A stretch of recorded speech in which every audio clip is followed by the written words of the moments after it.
This workshop is on living it, not just working it. And our speaker for that topic is going to be Jason G. Jason has 30 years clean.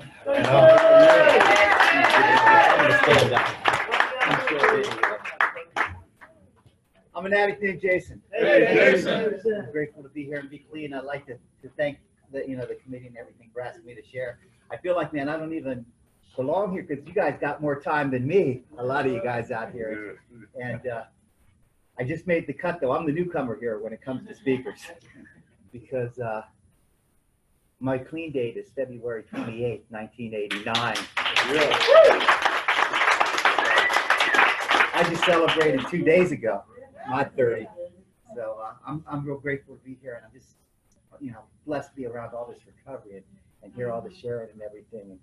And yes, I'm going to tell you a little bit about me. And in order to tell you about me and this topic of living it and not working it, I got to tell you how I worked it when I first got here. But first, just to show that I'm not your typical addict. I like to think I'm different than everybody else because I'm a scandalous feeding type addict, and I do chicken shit stuff.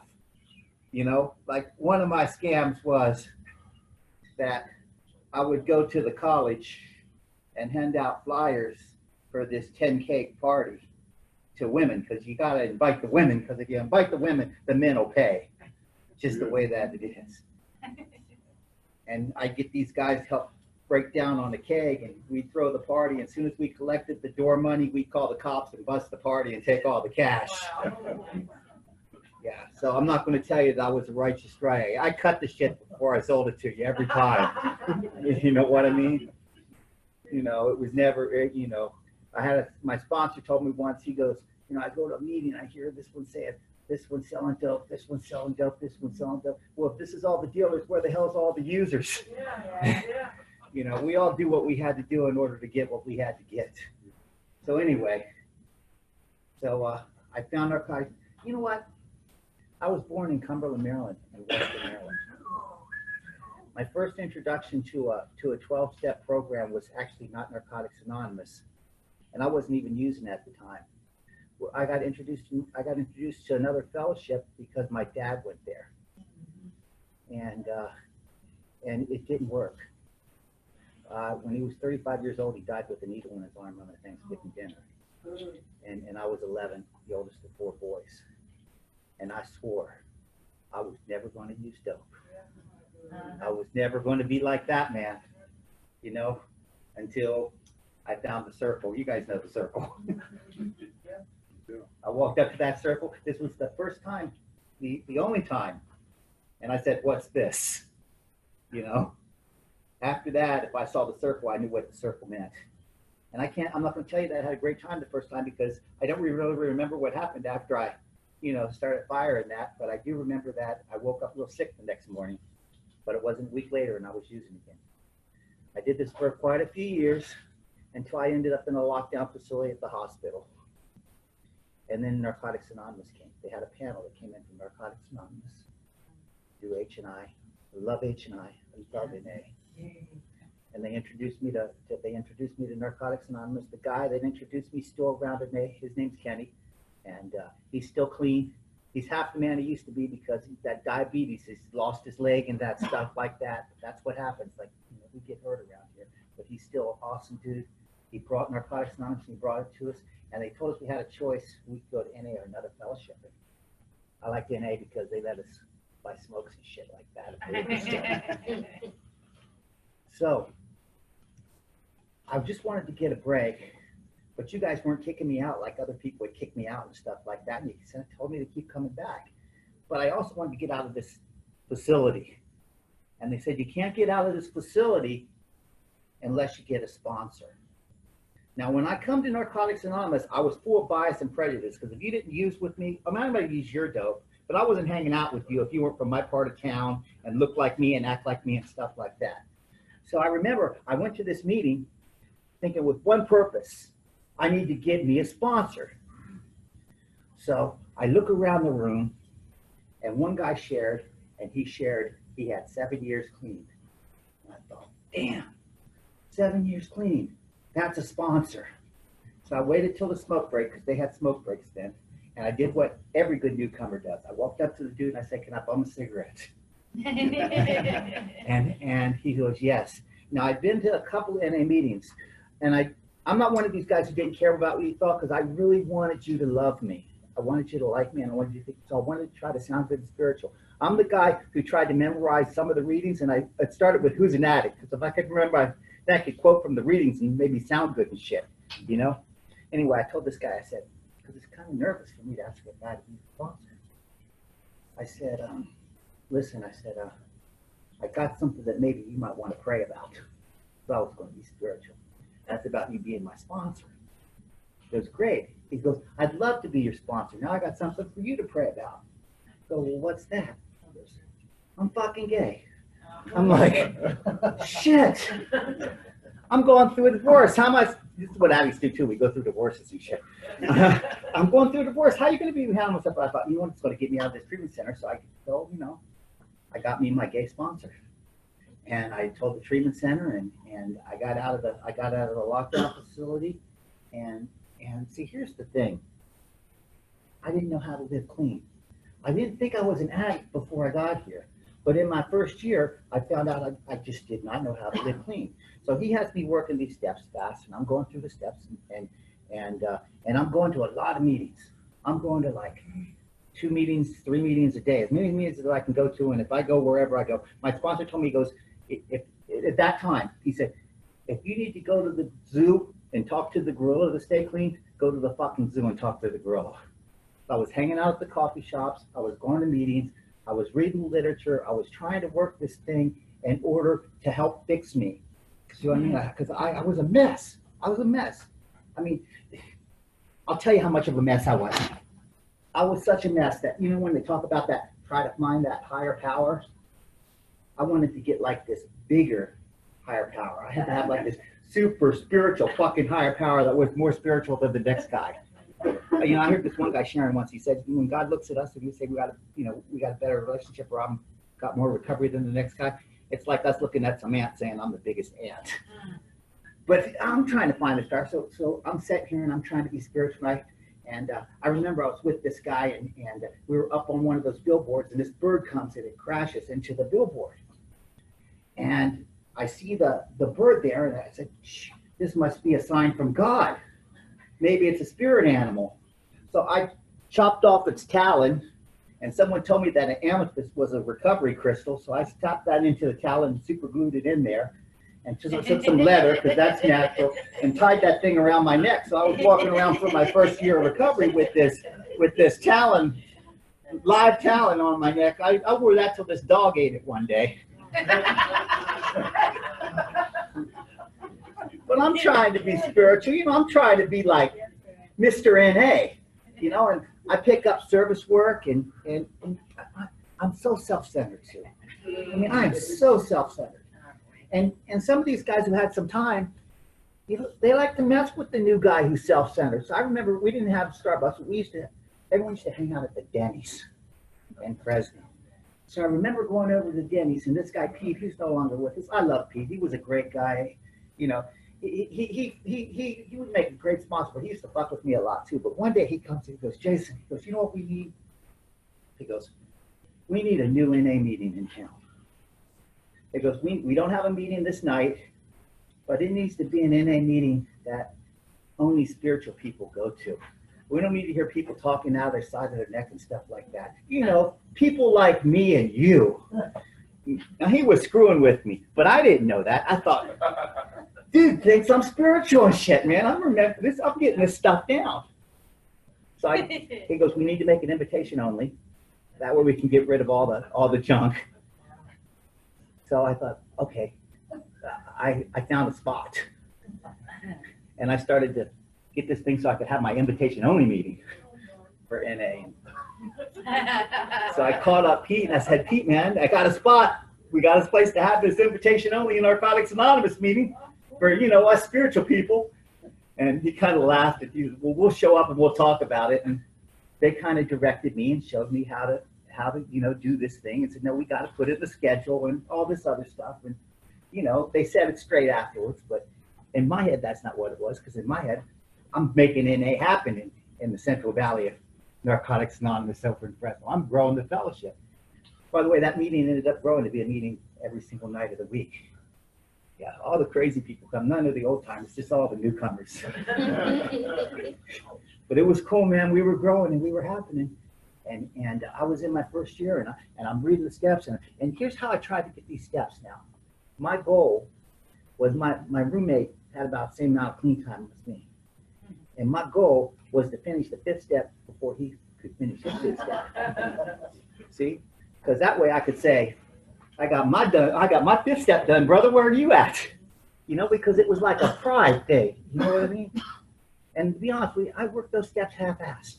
But you could tell it in my life, because even though I'm NA and I'm starting meetings and I'm writing because I'm trying to fix me. I'm writing and I'm doing service to try to fix me, and I'm doing all this stuff to try to fix me.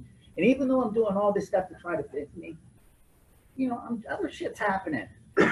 Like I get fired from my job. Like I go through a divorce. And now before I got fired, right before I got fired from my job, I wanted to look good. So what I did was, you know, I traded in this car on this new car. Because, you know, so I was driving a brand new car. That lasted for about 2 months until I wrecked it and it got repoed. So that happened. Then I got evicted from a house, but it caught fire before we got it evicted. And after the divorce, I thought, you know what I really need? I need a good woman. 2 requirements. She has to be younger and thinner than my wife and better, you know. Those were my requirements. And so, but you know, like addicts, I always try to find an easier, softer way. So at this job that I was working at, I found out this woman was having problems with her old man because he was drinking too much. And she drank too. She was getting loaded too. But I thought, okay, I'll just swoop down on this because, well, she's not clean, but she's younger and you know, and thinner than my wife. So that'll piss my ex off. And so I got involved with this, and that didn't work. But, yeah, you don't have to tell you guys. You know that stuff doesn't work. I think I need to make more money. So I got another job. That didn't work. So I don't know. I'm working through these steps. I'm going through these things. I'm trying to get this stuff. I'm trying to get stuff done to get done. I'm trying to get the steps done as soon as possible. I'm quoting from the literature. I'm doing service work. I'm doing what you guys are telling me to do. And it's just like,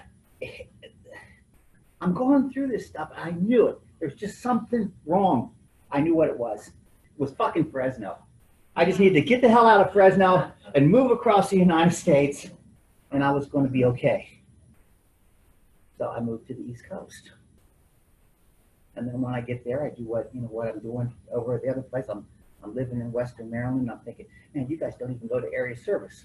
I'm going to have to get you guys hooked up. So I got them hooked up in the Almost Heaven area, and I'm trying to stay connected with NA. But in NA, I'm playing NA.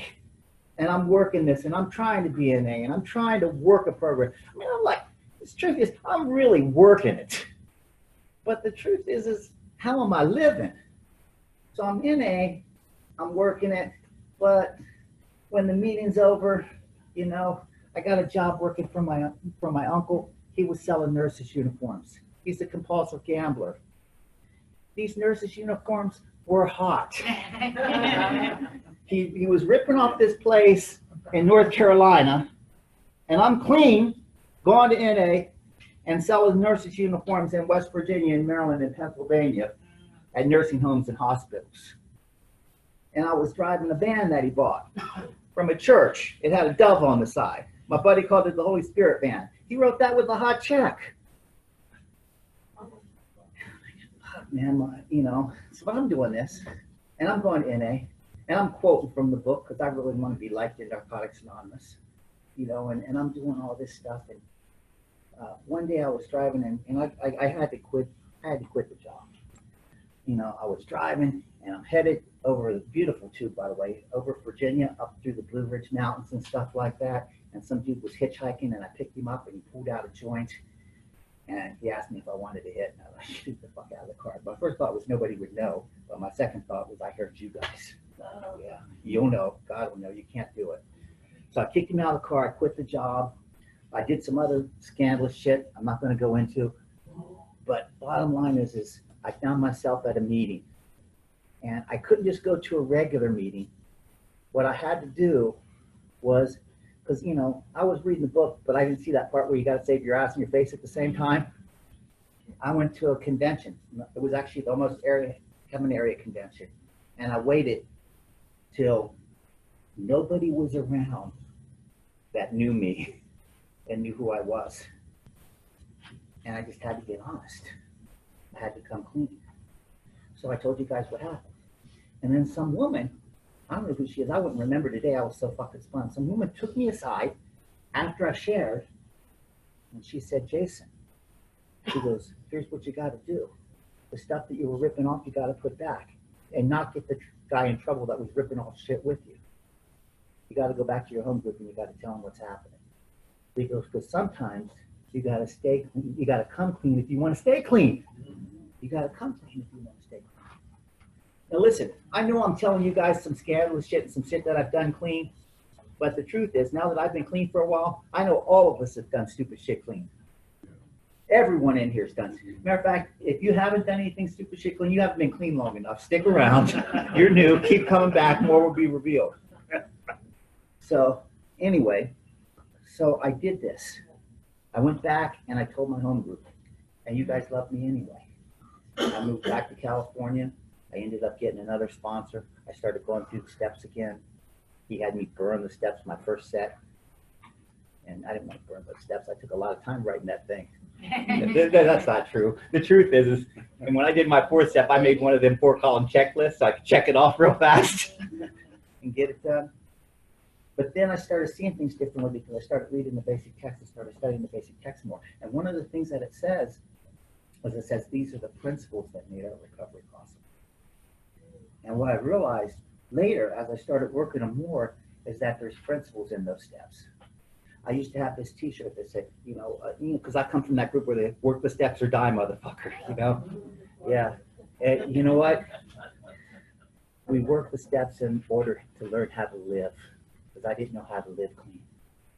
What I had to learn is that it's only through understanding and application that it works. And I was just trying to understand, man, because I didn't know how to live clean. I didn't think I was an addict in the first place. I just like to use dope every day, that's all. But I had to learn how, I couldn't live clean. I just didn't know how. So I had to learn like a new way to live.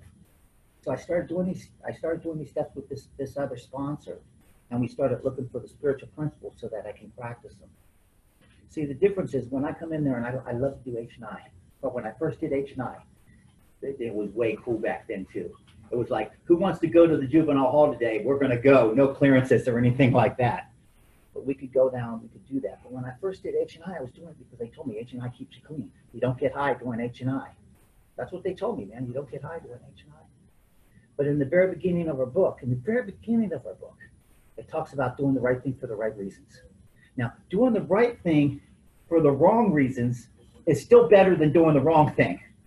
So me working the steps just to try to get them done fast, or me trying to write because I'm not feeling right and I need to change me, that's still better than doing the wrong thing. But I had to learn how to do things for the right reasons. And this whole thing about the service work, let's do service work. I don't do service work because it keeps me clean. I don't. I do a lot of service work because I really, really love Narcotics Anonymous. I had to learn things. Gratitude, like I thought gratitude was when I come into the meeting and say, hey, I'm grateful, recovering addict. You know, everybody says that stuff. The truth is we have a prayer. My gratitude speaks when I care and when I share with others the NA way. So you know how I express my gratitude? Through action. So if I'm like really grateful, I do something. I got an example I love. Kids can be great teachers. My oldest kid, I remember when we bought his first car. He didn't give a shit about that car, man. We bought that car for him. He drove the shit out of it. I remember the day it burnt in the Kmart parking lot. Caught fire. A couple of years later, he bought his own car. Now he's like washing that thing. He's polishing it up. He's changing the oil like you're supposed to do. He's taking care of it, you know, because he was grateful for that car. See, I got to look at this with my recovery. Am I grateful for my recovery? What am I doing? So, you know, I'm not trying to be preachy here or anything like that, but If you ain't service work, you just ain't fucking grateful. And the highest form of service work is reaching out to newcomers. The highest form of service work is reaching out and hugging that dude that's sweaty and smelly and nobody wants in the room. That me, you know, the guy who hasn't showered in 3 weeks. And anyway, so that's it. So my gratitude speaks when I care and when I share with others the innate way.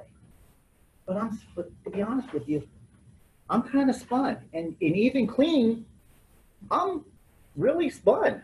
You know, they say you're not responsible for your disease, but you're responsible for your recovery. Well, my disease lived between my 2 ears. And I'm telling you, I got some crazy shit ideas that go on between my 2 ears. You know, clean. But I don't have to act off them all day. But that's not always the case. I was listening to Vito. Vito was sharing about the earlier day. I loved it. It was talking about just reacting and in order to respond. I can give you guys a great example of how I just react in my own head and how my head works. And this is one day I was going to take my wife, my son, and my nephew. We were all going down to Disneyland in Los Angeles. Fresno, Los Angeles, about 3.5 hour drive. So we're going to go to Disneyland, and I do it like addicts. I had a day off work, so we left at 5:30 in the morning. We're going to go to Disneyland, and then we're going to come back that night. I had about 7 years clean. I'm going down to Disneyland. I'm going to have the kids. We're going to celebrate and have the day. We do Disneyland. We're driving back. It's late, 1:30, 2 o'clock. I'm driving back from Disneyland. My wife's sleeping. They don't have no damn satellite radio or any of that shit right now. We didn't have cell phones either.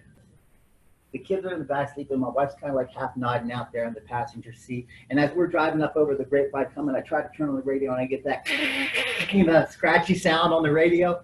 And I look over to my wife and I think, man, we just went to Disneyland and had a great day. I say, hey, baby, you know what? I love you.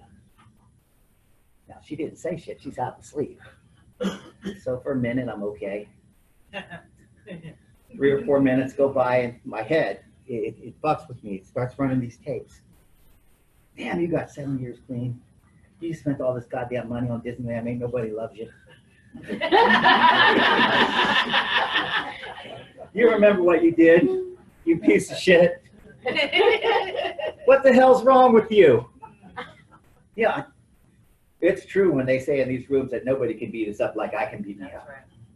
This lasts for maybe 10 minutes. I mean, I thought that was a long time. It could have been less. But my head just messes with me so much, I get so pissed off. I go, bam, and I hit the windshield of the car. And then I crack open the windshield of the car. There's a big old crack in the window. Now my wife's awake. Right? I'm sorry, baby. I broke the windshield. I don't know what the hell's wrong with me. I'm a mess. You know, I'm sitting here in my head, and my head's running, and it's just messing with me. I don't, what the hell, you know. So I go back, I get back into town. I go to my home group, because you guys tell me, you know, I got to get honest and get clean with the members of my home group. Dude, I cracked the windshield. I busted in my windshield. Hey, come on out here and check out this windshield. Look what I fucking did. You know, for a month, I'm sharing about this broken windshield. My sponsor comes over to me one day, and he goes, Jason, because it's enough. Because we can quit sharing about the fucking windshield and fix the damn thing. Because that's the message. We make messes and we need to clean up the messes. See, the analogy that some of you guys got kids, right? You've had kids. Yeah. This is the way this. Yeah, there we go. The baby in the back. Yeah. This is the way I look at it. For me, I was like a big baby. Because you know how when the baby shits its pants? Well, what I did is I took that shit, I did just like the baby does. I took that shit and wiped it and started wiping it all over the place at the meeting and sharing it. So I'm spreading my shit all over the place, spreading my mess all over the place. See, I had to get into recovery, and the recovery is that we need to change. I need to change. I don't break no windshield anymore. I used to get angry and punch holes in the walls. You know, I learned how to fix a hole in the wall really good. Now I haven't done that in years. You know? I look at things differently now because, you know, when I first did the steps and I first went through these steps and I was working them and working them and working them, I thought, here's what I was really doing. I was using the program the same way that I used dope. I was trying to fix an inside problem with an external solution. And my life was still fucked up and it wasn't changing.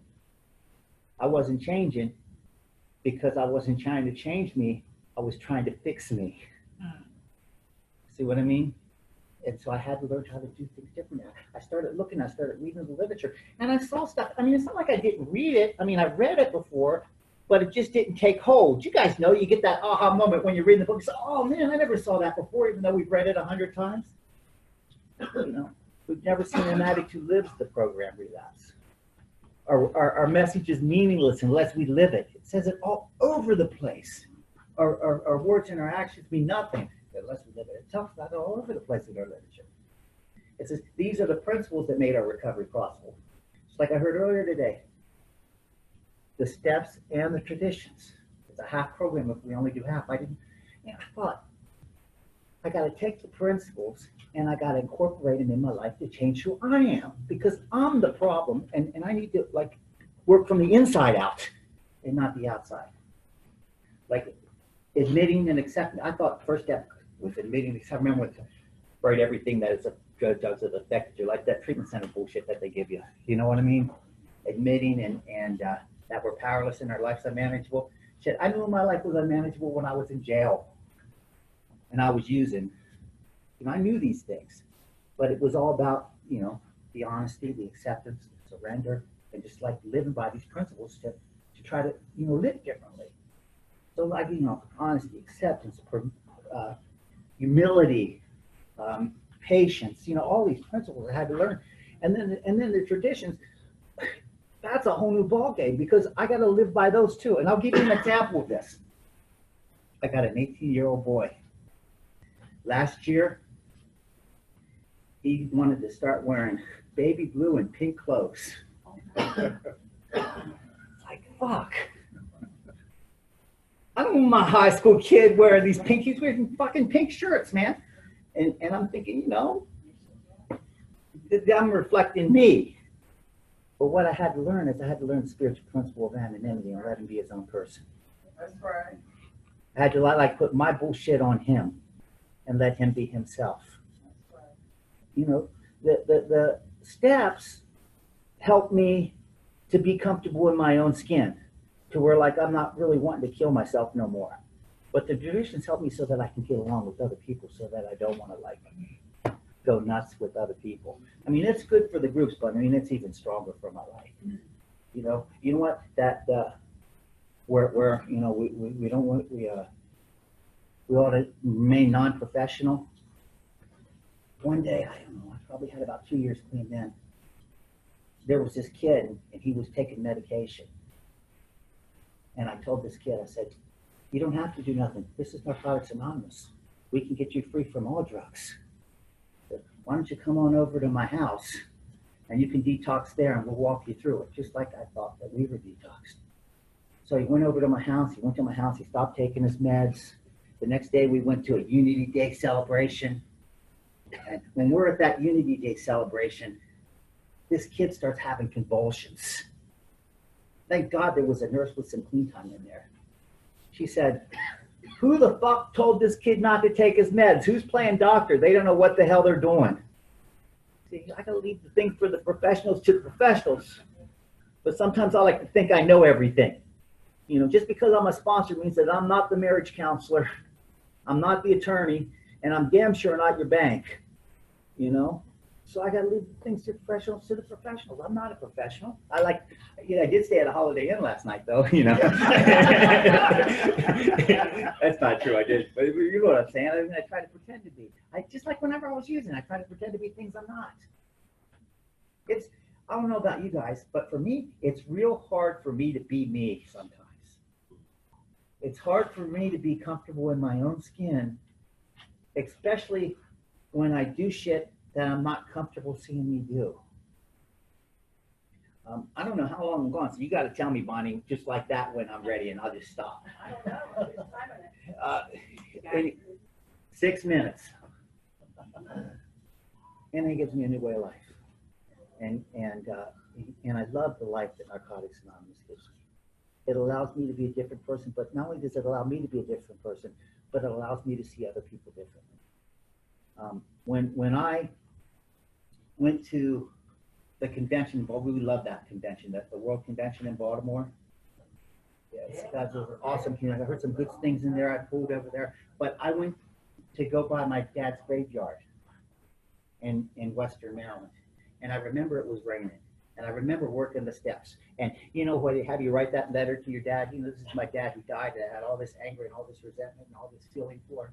You know, I remember I drove by there and I wrote the letter and I did all this other work before, but that day we were driving, it was raining. I saw a flower out in the woods over there, and I picked the flower. I said, I'm going to take this to my dad. And I didn't realize it was 9th step work at the time, but it ended up being that, because what I went to go take it to my dad, and I went to lay the grave start on the grave, the flower on the tombstone. And as I went down, I knelt down to lay the flower there, and I thought for a second, you know, he was 35 years old when he died, and I was older than that. I was just a little bit older than that, like 36. And I had a boy that was just about 11 years old. And I realized I had an NA schedule in my pocket. And I got to take that NA schedule and shove that schedule like right next to the tombstone and bury that NA schedule with them. And at that time, I stopped looking at that man as father and looked at him as another human being. And when I looked at him as another human being and another addict, I can't explain to you that the freedom that I got from that experience of practicing that principle of acceptance and accepting him as another human being. I just looked at it, everything just was different. You know, I realized that he was active in his addiction. And if I was active in my addiction with 4 kids, then I might have said, you know what, I'm better off dead than being in these kids' life. So what I did was I buried it with him. I looked at it differently, and I allowed him to be dad, and I got really, really grateful for you guys in Narcotics Anonymous. Because of you guys and because of Narcotics Anonymous, like I'm like 56 years old right now. You know what I'm saying? Because of Narcotics Anonymous, I got 3 kids in my life that have never seen me loaded.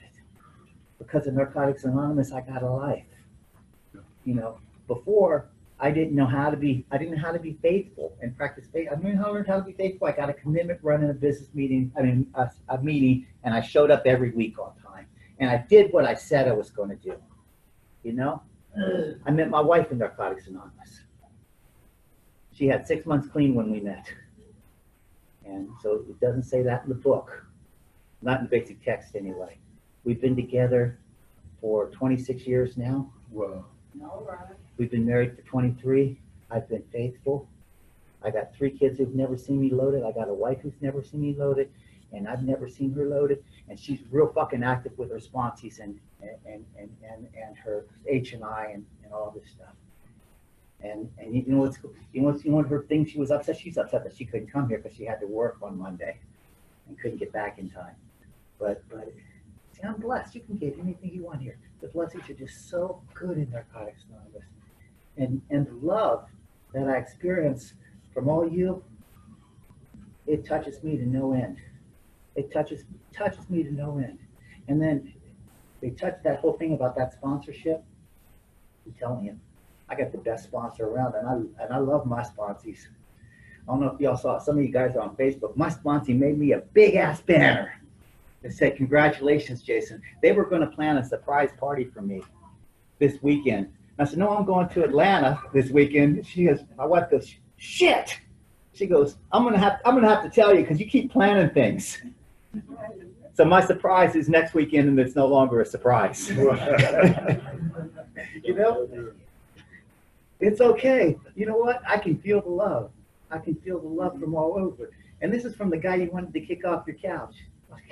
I'm doing good. Yeah, she gave me the sign, and it wasn't a peace sign. No, I love you guys. I really do. I love my life in Narcotics Anonymous. You know, I'm not the guy who started NA. I'm not. It's not my job. I didn't start it. I came later. But it's my job to put some wood on that fire and keep that fire burning. It's my job to stoke it every now and then and be a part. It's when I was new and my car got repoed and I didn't have any rides to meetings. They told me, they said, if you get a ride to me, you ask somebody, you can get a ride home. But you start using that phone and calling people to get to meetings. And I did. And then I'd say, how much money do you owe? You guys know what you guys told me. You guys told me. Well, you don't owe me nothing, but when you're driving, you take someone else, give them a ride to the meeting. I found that to be true. When I moved from one coast to the other coast and I went to a meeting, I was still at an inner meeting. It came out differently. When I went to a meeting in North Carolina, it was real slow with the draw. But it was the same thing. We had the same readings. We had the same everything. But it's an A. You guys love me. When I asked for a ride home, you gave me a ride home. And you didn't ask for money.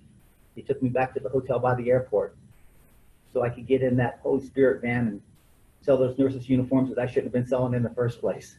It's okay, because I believe that my higher power, my God, that I don't understand today, I don't even have a fucking clue why shit happens. I have to trust in a higher power that I don't understand. But I believe that God that I don't understand has allowed me to make all the right mistakes throughout my whole recovery. He allowed me to do every single fuck up that I needed to make in order to get here. Anyway, I'm done. Thanks for letting me share.